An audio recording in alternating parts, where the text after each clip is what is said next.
ज्ञानेन कल्पे धर्मान् योगगणोपमान् ज्ञेयाभेदेन सम्बुद्धः तं वन्दे द्विपदाम्बरम्.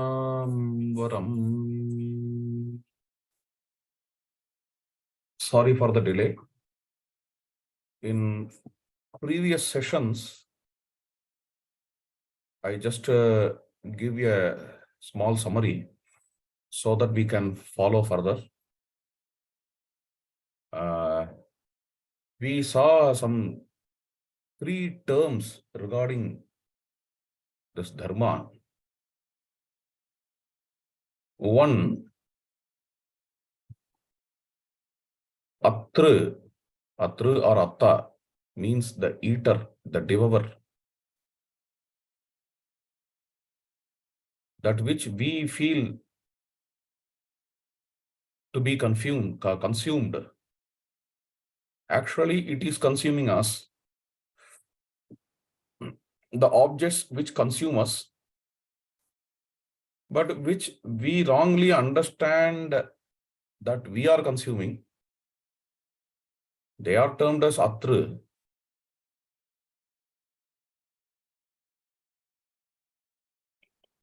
நான் ஜஸ்ட் ரெக்கார்ட் பண்ணிட்டு இருக்கேன். சரி. So such kind of things, its feature is that which starts from immediate pleasure, taking gradually to the prolonged misery. That kind of thing is called as atra, and this has to be avoided, this has to be eliminated. That's the idea. Next 2 terms are very important: abhyudaya and nishreyasa. Abhyudaya, yataha abhyudaya nishreyasa siddhissa dharmaha. Abhyudaya is that which gives immediate difficulty followed by a prolonged joy. Nishreyasa is that which gives immediate difficulty followed by an everlasting joy. Everlasting joy is very important. See the subtle difference between abhyudaya and nishreyasa. Features appear to be more or less the same, but there is a subtle difference. One leads to prolonged joy, another one leads to everlasting joy. That is how it goes. Regarding dharma, giving up or eliminating this atra, which starts from immediate pleasure followed by a prolonged misery, and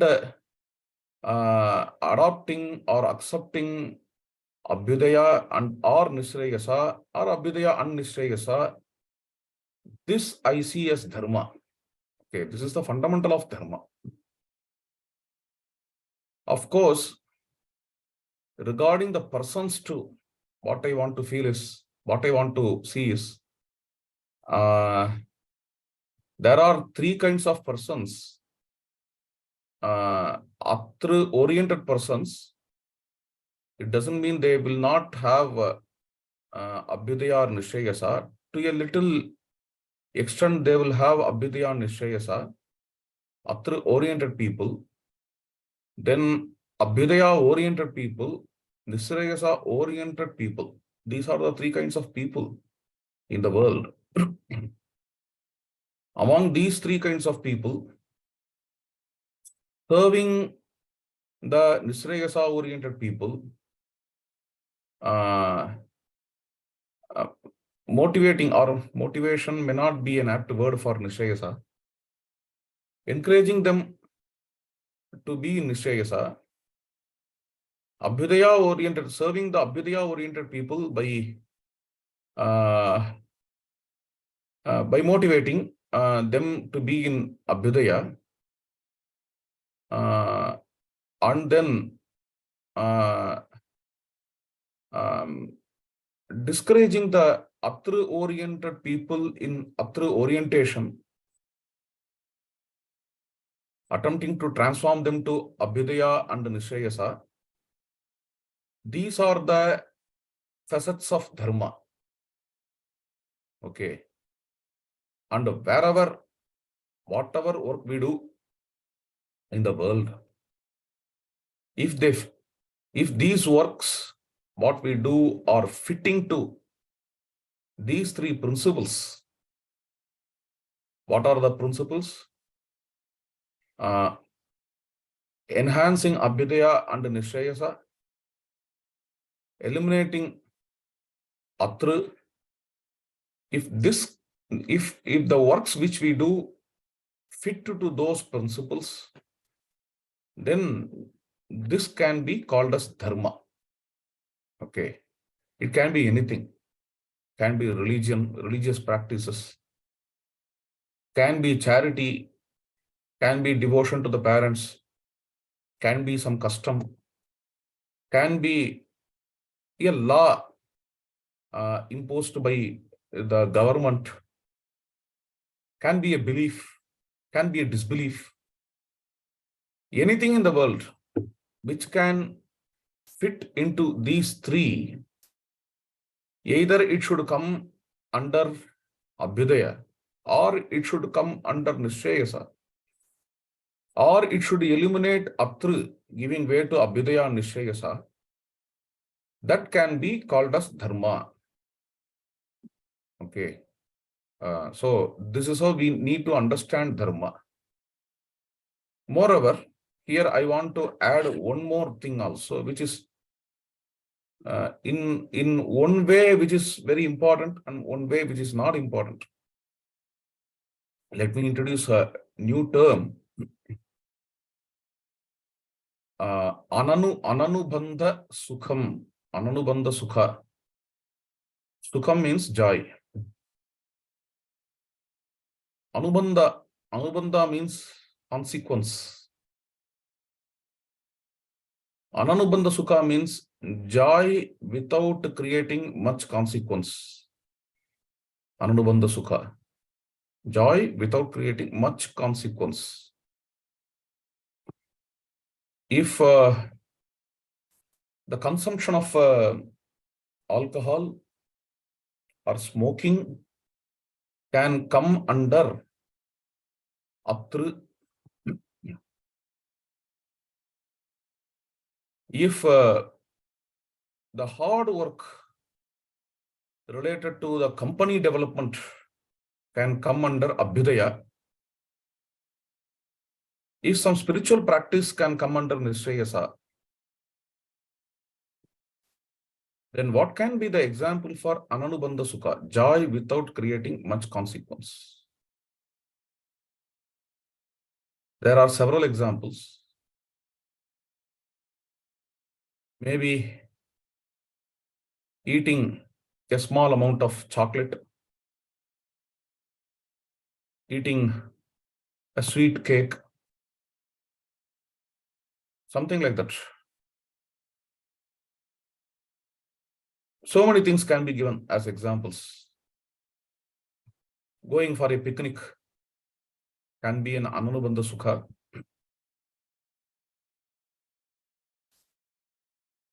So this kind of joy is there in the world. A very normal kind of joy. You can't call it as adharma. Neither we can call it as dharma. Eating a chocolate, I'm not talking about excessive consumption of chocolates. Excessive consumption of chocolates, we can call it as atru, starting from joy and leading to prolonged misery. Eating a chocolate. Today is Independence Day. They are hoisting flags and giving chocolate to everybody. A child is eating a chocolate. It is neither a dharma nor adharma. This is called as Ananubandha Sukha, joy without any much consequence. This kind of Ananubandha Sukha Okay, this also we need to recognize. In my view, if this Ananubandha Sukha is taken for us, if this Ananubandha Sukham is enjoyed for us, it is not dharma. I'm sorry, it is neither adharma nor dharma. But if Anubandha Sukham is offered to others, I cook a sweet cake and offer to several persons, for example, they all enjoy. That is dharma. Okay, that is dharma. So this also has to be added with the three terms. Let me repeat. Atra, eliminating atra is dharma. The discouraging the atra oriented people is dharma. And encouraging the Abhyudaya oriented people, serving them is dharma. Encouraging the Nishreyasa oriented people also is dharma. Trying to transform Atra oriented people into Abhyudaya and Nishreyasa is dharma.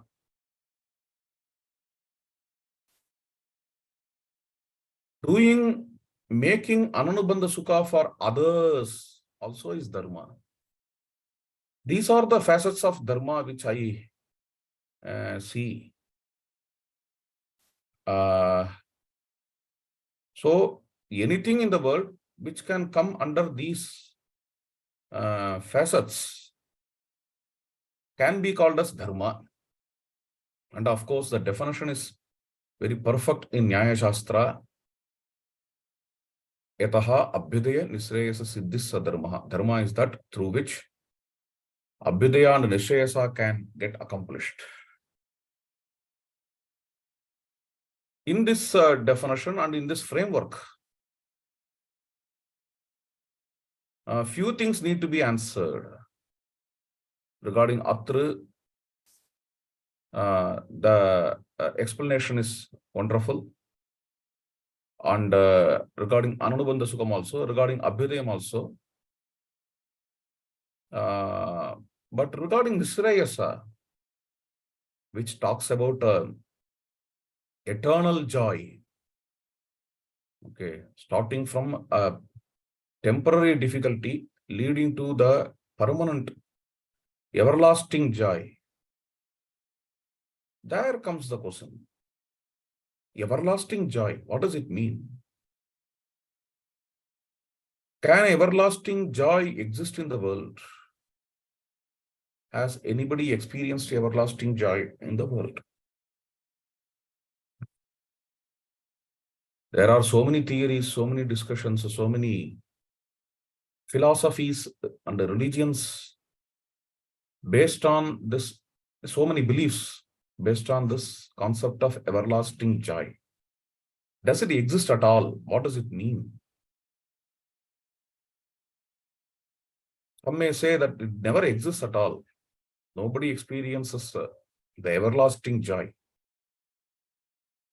So what does it mean? So many theories are there regarding everlasting joy. More or less all theories related to this everlasting joy, almost all theories related to everlasting joy are otherworldly. Otherworldly. For example, heaven. If we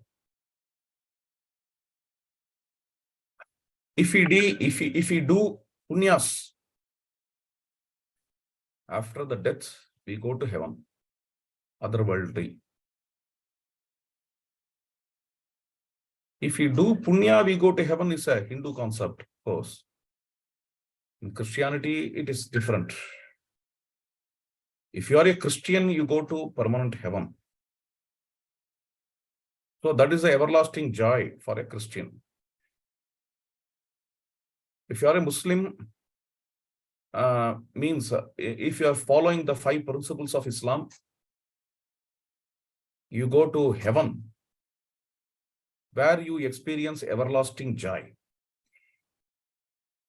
If you get baptized, if you confess, then after death, you go to heaven, where you have this everlasting joy. This is a faith, belief, non-verifiable belief. Nobody who has gone to the heaven, nobody has come back and informed this to us. Okay, I saw these things. I will take you also. Let you have a glimpse of what you are going to experience after death. Okay, we don't have a chance. We are not given a chance that we can go to heaven and see how people are happy there. They are all happy because they were Christians in the world. Therefore, they are happy. They were Muslims in the world. Therefore, they are happy. Or they did punyas in this earth. Therefore, they are happy. That kind of chance we don't get. So, there is a non-verifiable belief. After death, we go to heaven. And therefore, there we are having everlasting joy. Regarding most of the beliefs are like that, regarding this everlasting joy. Everlasting joy. And here too, in Hindu Dharma too, there are various schools of thoughts, various philosophies, and various beliefs, which promise the everlasting joy after death. Okay. So this is there. So is this just a non-verifiable belief, this everlasting joy? Or does it have any sense? Nisrayasa is after all a belief. Okay. Is it like that? Or is it sensible like Abhyudaya? This is a question. And before going to this question, let us see another question. Perhaps if that question is raised and answered, this question also will be answered. Shankaracharya says very clearly that is his view. Whether the audience will accept or not, it is up to them. Shankaracharya's view is this. While talking about everlasting joy, he is very clear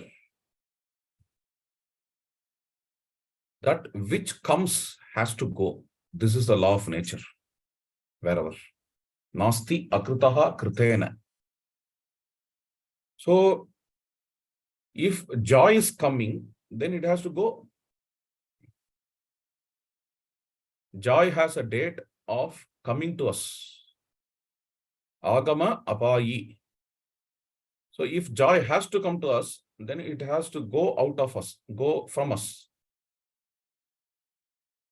Therefore, it cannot be everlasting joy.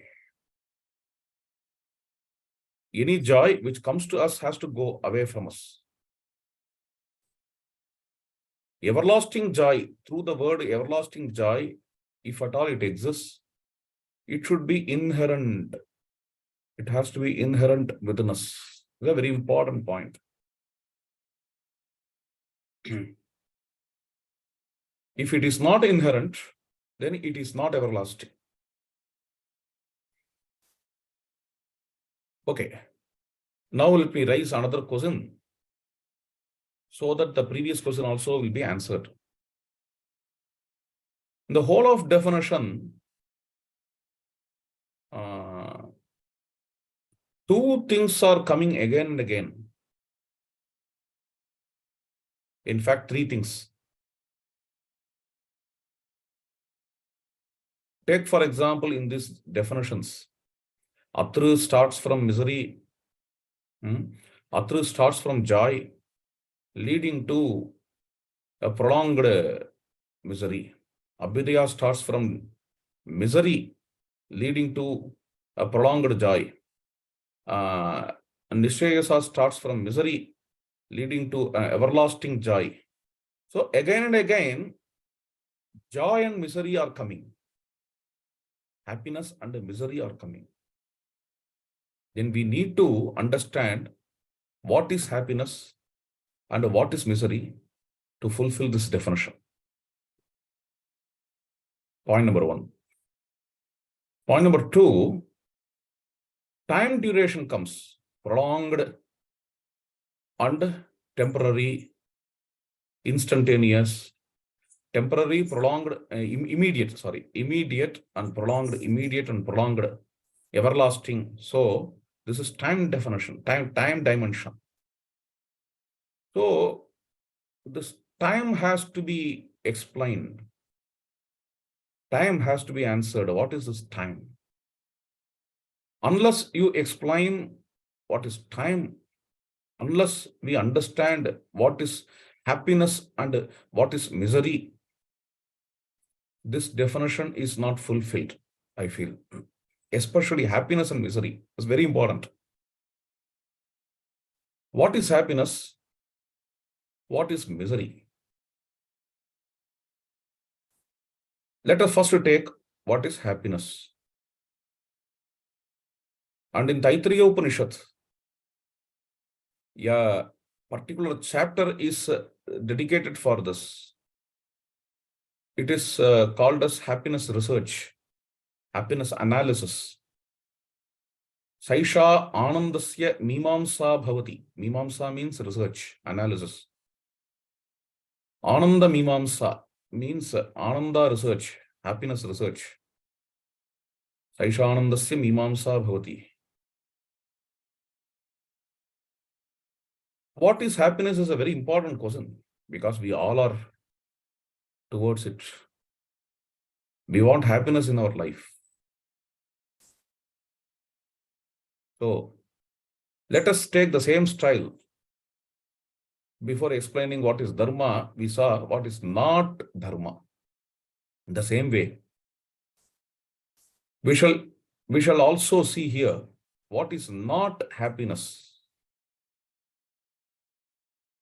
Let us deduct and find out what is happiness. Neti neti tyadeshaha. What is not happiness? There are popular understandings regarding happiness. Popular notions like happiness, like a cup of tea makes me happy. Simple. Let us take this statement, a cup of tea makes me happy. Is it true? I'm consuming tea, so I become happy. Does it mean happiness is coming from tea? Happiness is hidden in tea. Okay. When I consume from the tea, somehow this happiness touches my tongue and also further touches my whole body. And I feel happy throughout all my limbs. I feel very happy. Is it like that? Tea is providing happiness to me. Is it like that? Let us analyze. If tea can provide me happiness,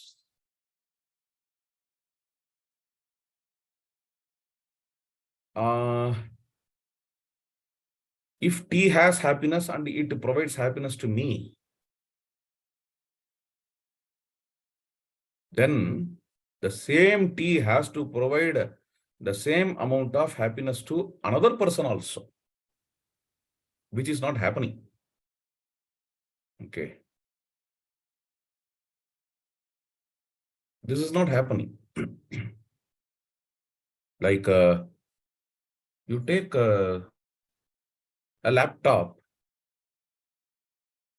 you open the laptop, and if it has internet facility, you go into that. If a Tom can go into it, A Dick also can go into it. A Harry also can go into it.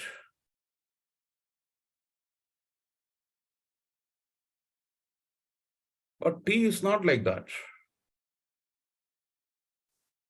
Tom likes tea. Dick doesn't like. Harry also doesn't like. Tea doesn't give happiness to all. It's very important. Tea's happiness is not universal. In fact, anything's happiness is not universal. Not only tea. Anything's happiness is not universal. I like chocolate, another one may not.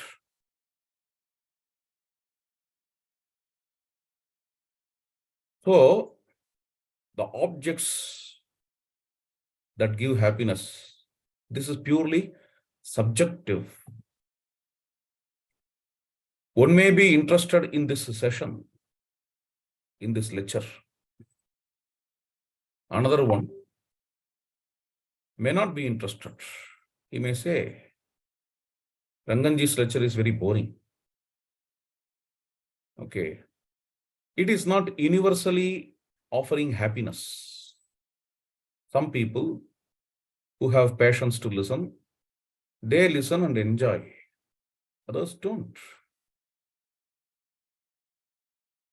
Happiness is subjective here. So it is not the tea which is offering the happiness. It is the laptop which offers the data. This is universal. If it has internet facility, it can offer to anybody. But it is not in the case of tea. Tea is not offering happiness to all. Therefore, happiness is not coming from tea. That's important. It's a misconception. If somebody believes that happiness is coming from tea, it is a great misconception.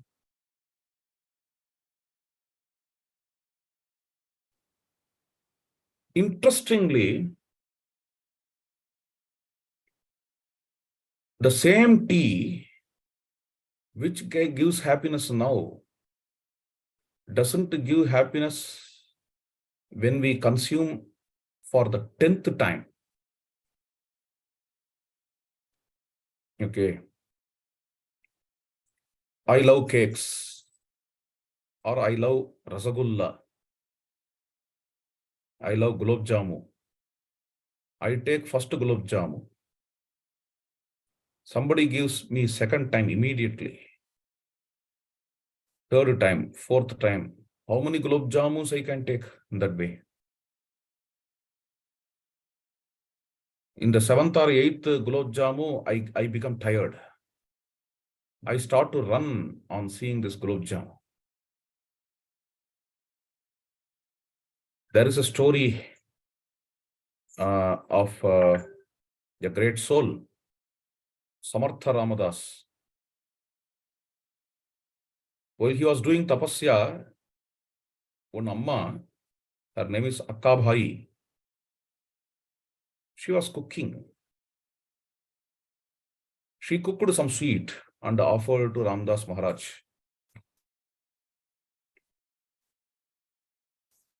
And he took that. And he further said, he asked for that sweet, I need more. She cooked happily. I want much more. I want more. I want more. Several times he ate. He ate to that extent, he vomited finally. Akka Bhai was shocked, who had motherly affection to Samartha Ramadas. She was crying. Am I doing any apachara? Why did you do all these things? Samartha Ramadas said, no, I had a trouble in my sadhana. Jite Rase jitam sarvam. If tongue is conquered, everything is conquered. Normally, tongue is under my control. But here, when you are giving the sweet before few minutes, I felt, okay, it's nice, it's tasty, it's delicious. So I want to give up this kind of tendency. To give up this kind of tendency, I thought, let me consume more and more so that I shall become tired and give up. That is why I did it. Samarth Ramdas said. So, 10th time, 15th time, you may love a movie. This movie is wonderful. And this is my favorite. Some old people, they talk about the old movies of those days. Nobody can match that actor who was living in my time. And that movie was wonderful. But if you suggest them to see the same movie now, again, they may see once. Immediately after that, again, if you ask them to see, again, if you ask them to see, you are my friend, you went to see, you have gone to see that movie yesterday. Today also you come with me and see that movie for my sake. With me you can enjoy once more. He comes happily and watches the movie. Then I compel, okay, third show, let us go and see. Fourth show, fifth show, sixth show. How much and how long? We become tired. You said that movie is wonderful, but now you are running away. Yes, movie is wonderful, but how many times I can see? Then comes the concept, we are getting bored. We become tired. It clearly shows, this experiment clearly shows that happiness is not from that movie. Happiness is not from that movie. The source of happiness must be some other thing. Happiness is not from this Rasagulla. If Rasagulla can give me happiness, if a movie can give me happiness, then watching 10th time has to give the same happiness. Eating 10th time has to give the same happiness because the Rasagulla is the same. Rasagulla is the same. Rasagulla has the same flavor. Rasagulla has the same amount of sugar, same amount of ghee, same amount, but we don't enjoy it 10th time. Even though the things are same, the components are same, we don't enjoy. So the happiness is not derived out of Rasagulla. This we should thoroughly understand. Sometimes few things, when I say 10th time it is not enjoyable, I'm also reminded of another thing.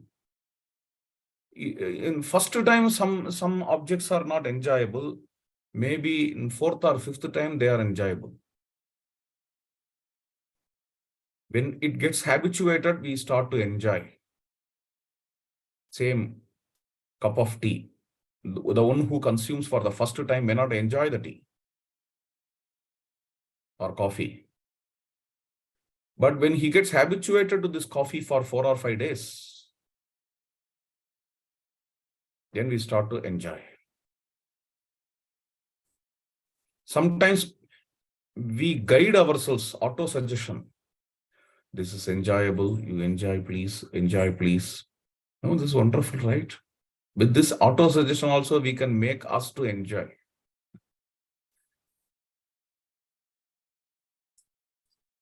Once I stayed somewhere in Maharashtra in somebody's house. They said today is Sankatahara Chaturthi. Generally we fast. And today for this Sankatahara Chaturthi, we make savudana. There is something called savudana. And we consume. If you want, we can make food. Otherwise, you can also try savudana. I said, it's okay, fine. Let me also try that savudana. And they offered me savudana. First, I did not like. But I cannot also tell this is not tasty, not delicious. Like that, I can't also tell. I don't feel to hurt them. So what I start, this is the only thing available today, morning, afternoon, evening. I have given auto suggestion to myself. My dear, this is fine. This is wonderful. This is delicious. This is tasty. With this auto suggestion, while I'm taking second time, the time of lunch, due to this auto suggestion, it has become wonderful. It has become nice. Now I'm comfortable with this savudana. So again, this happiness is not from savudana. Misery also is not from savudana. Here in this context at least, it is subjective, it is psychological. When we get habituated to few things. For example, me and my friend are going in a car. He said, let us listen to the Manipuri music. I was also curious. I'm interested to such a kind of new music. Okay, let us listen to it. Manipuri classical music. He played it. Nothing happened to me. I was just listening. Neither I hate it, definitely. But nothing amazing. It doesn't move me. It doesn't move my heart. No rasa, no bhava. I was just sitting. Some songs are going on. And that friend of mine, he was enjoying it like anything. And sometimes he started to shed tears. Oh, wow. What a wonderful thing. How nice this music is. Matchless. He's giving such kinds of expressions. Nothing is happening to me.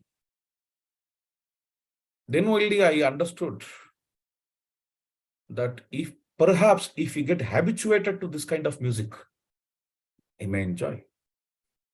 From my childhood days, I enjoy Karnataka Sangeetam.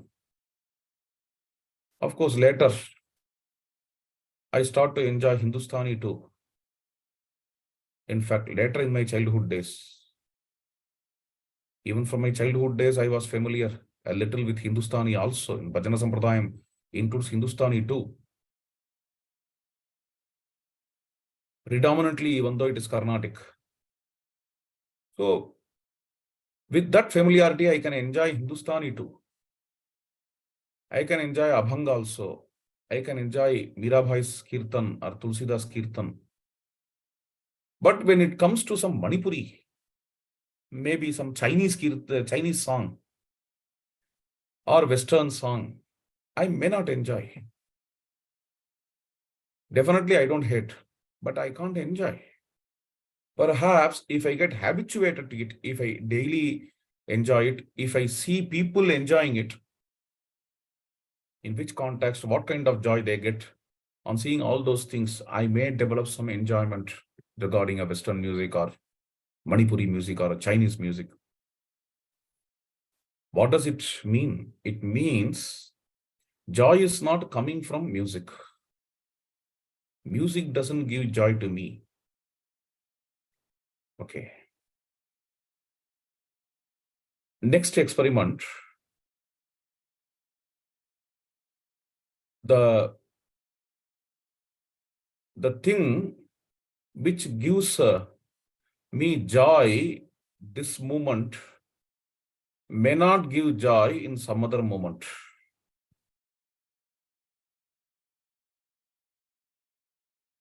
Like every day, a guy is watching a serial, television serial. Today he comes to know that his son died. He is shocked. He can't watch the television serial today. Now this misery is vigorous. And this misery has grown to that extent that it cannot make him to watch that television serial. However interesting this television serial may be, however eager he was to watch that television serial, he can't watch it simply because his mind is filled with the misery of Putra Shoka, separation from his son. Nashtam drishtva nabhyanandan. Today, there is an increment of salary, Valmiki says in Ramayana. This is the day in which one gets increment of salary, but at the same day, Rama is going to forest in Ayodhya. There are some persons in Ayodhya who get increment today, but they are not happy. Thinking of Rama's departure. Putram pratamajam labdhva janani nabhyanandata. A child is born to a woman. She is not happy, thinking that Rama is going away to the forest. So she prioritizes. Now that misery becomes more important than this happiness. This happens. Here I want to share a very nice essay by Hazlitt. Hazlitt goes to a railway station with his son, sitting there. He comes to know the train is getting delayed by an hour or two. He got very much tensed. And he also got bored. How am I going to spend all these 2 hours? But on the other hand, his son was a child. The child was very happy. He didn't bother about the delay of the train. The child was running here and there in railway station, watching so many things. Many people are coming, different kind of, if we are in India, we can see more varieties. Varieties of people are coming to the railway station. And also the construction of buildings. And also the how the train is coming. How the train is coming, how it has several coaches. The child was enjoying all the 2 hours seeing all these things. So child has its own world. Grown-up people have their own worlds. So when train is getting delayed, a grown-up person gets tensed, gets bored. On the other hand, child doesn't get bored. Child becomes very happy running here and there in railway station. It means if delay can make somebody miserable, the same delay can make somebody else happy. In this way, this happiness is purely subjective. This happiness, the objects that provide happiness, they are not universal. They are not universal. This has to be understood thoroughly. So, in our tastes, we have preferences. So, whatever we take to be giving happiness, they are not giving happiness, but they do something in us. They do something in us so that we enter into the state of happiness. Perhaps,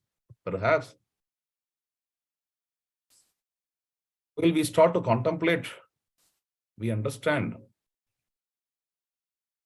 happiness may be inherent within us.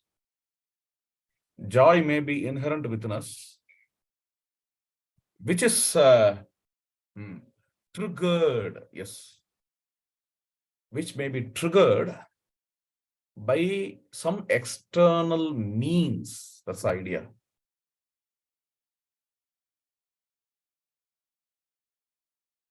And this is a very important topic for us because of a simple reason that every action of the human being, not only human beings, every action of the living being, every voluntary action of the living beings are towards this happiness. Why are you doing this? Why are you doing that? I'm doing this to be happy. I'm doing that to be happy. I want happiness. See, whether you are a scientist or an artist, whether you are an object, you are objective or subjective, whether you are you have aesthetic sense or not, whether you are emotional or rational, in all these persons, we see one thing. In all these beings, we see one thing. They all aspire for happiness. They want to be happy. They want to be happy is a very important thing. So they want to get rid of misery. That is also there. They wish to they want to get rid of misery.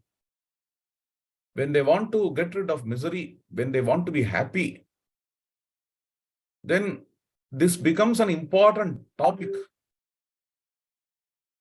Regarding happiness, we all have a very great misconception that the external objects are providing happiness to us.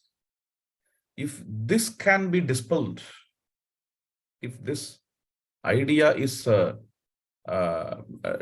dispelled, then if we can understand that happiness is our inheritance, if we understand that happiness is inherent within us, then we need not run after the external objects to be happy. We also see several great souls, especially in India, who are extremely happy without any external element triggering happiness in them. Sant Tukaram says, Amha Nitya Diwali Nitya Dasara. Every day is a celebration for us. Every day is a Diwali, Deepavali, and every day is a Dasara, Navaratri. This is what he says. Without spending much, Tukaram is celebrating Deepavali. Why to spend much and to celebrate Deepavali? Why? It's because by spending much and by celebrating Deepavali, we are happy. Simple. We are happy. We are deriving happiness out of it. This is what we believe. But if the same kind of happiness can come every day without this expenditure, for example, a gathering, a party, for which we spend a lot, Even without that party, if he can consume that happiness, can get that happiness, then what is the need of that expenditure? Comes the question. We see Sukhaya karmani karoti lokaha. Bhagavatam says, for joy only people are doing their jobs, but they don't get the joy. Yeah, the one who comes to power to be happy. Okay, he wants to rule. To be happy, he comes to power. But even after coming to the power, we see many with a long face, being serious, no laughter, no smiling in their lips, very serious. On the other hand, having nothing, there are some great souls.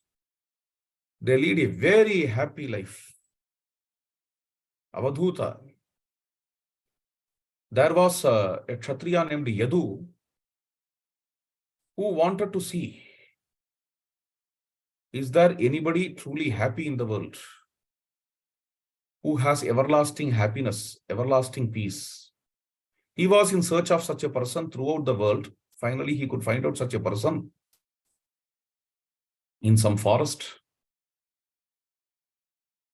People call him as Avadhut, and his real name is Dattatreya. He was sitting happily without a least of agitation, disturbance, misery, trouble. Yadu approached him. Sir, you don't have anything. You don't possess. I have a lot of chariots, lot of elephants, many steeds, a huge army, and a lot of gems, ornaments. You don't have anything. You don't have a car. You don't have money. You don't have a palace. But still you are happy. In spite of having all these things, I am not happy. You have all these things, but you are happy. Sorry, you don't have all these things, but you are happy. Oh. For which Dattatreya responded, I don't have all these things apart. That is why I'm happy. So this is revealing. We may think that these objects provide happiness, but even without these things, one can be happy. N number of saints, sages, sadhus belonging to India. Even now we can see such kind of sadhus leading a very, very, very simple life. You go to the great pilgrims like Ayodhya or Chitrakuta or Rishikesh or Haridwar or Badrikashrama or Uttarakashi, in Vrindavan, in Varanasi, of course. In all these places, you can see some sadhus who lead a very peaceful life. If you come to Tamil Nadu, Tiruvannamalai, in these sacred spots, you can see some sadhus who lead a very peaceful life without possessing much. And we also see another wonder. Very rich persons, scientists, philanthropists, and psychologists, so on and so forth. They come to these sadhus to get peace. They come to these sadhus to get peace. Paul Brinton, for example, he came to Mahabariva under Ramana Maharshi. Somerset Maugham, a very great famous writer, he came to Ramana Maharshi. C.G. Jung, a great psychologist. Why? They are in search of Indian sages, in search of Secret India. Is a very famous book of Paul Brinton. Why they are in search of a simple man like Ramana Maharshi? What is the need? By seeing all these things, we understand just the luxury, money doesn't fulfill us. Even after having all these things, one starts to search happiness, search for happiness. One starts to search for peace. And such kind of people come to India, staying somewhere in Himalayas in Uttarkashi or staying somewhere in Tiruvannamalai. They aspire peace. This is what we see. Therefore, let us further explore what is this happiness. It's not just a materialistic gain. It's not just extracting happiness from an external object. It is some other thing about which we are going to explore further in the upcoming sessions. Dhanyavada. Sitaram.